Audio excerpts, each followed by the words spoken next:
Hey guys, today I'm just going to show you installation video on these SuperAtv heavy duty rock sliders.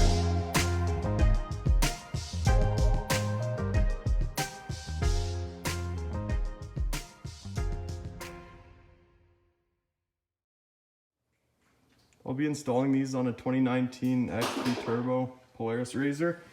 and so in the instructions it states take out this T40 right there, and then you have to drill out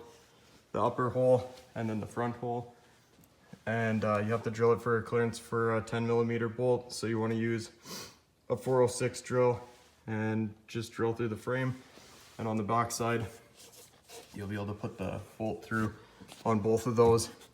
but not on this one, which is why they just ask you to use your T40 here, because you can't get to it without taking your skid plate off.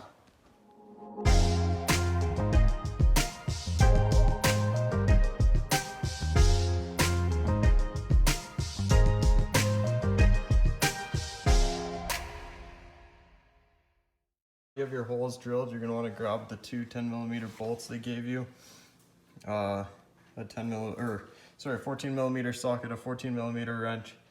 and a T40 so that you can put that T40 back in.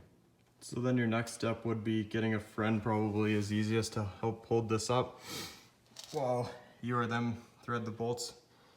through the back side of those, and then tighten them with, I had to use like a ratchet wrench and then a ratchet wrench and then a wrench on this side, and just a ratchet works for the back side on that one. And then don't forget to put your T40 screw back in, and you don't need to torque that very tight, but these you can torque fairly tight, and then that's how it turns out. Hey guys, so the first thing I noticed with these is you're probably going to be wanting to put these on 1000 or any machine with trailing arms, because as you can see right where the trailing arm comes up comes up to the frame is where the rock slider ends. So if you were to put these on something with A arms, I'll show you, but you wouldn't have any protection on that last piece, that plastic piece. So, but yeah, I think for a 1000 or anything with trailing arms, so it'll be perfect.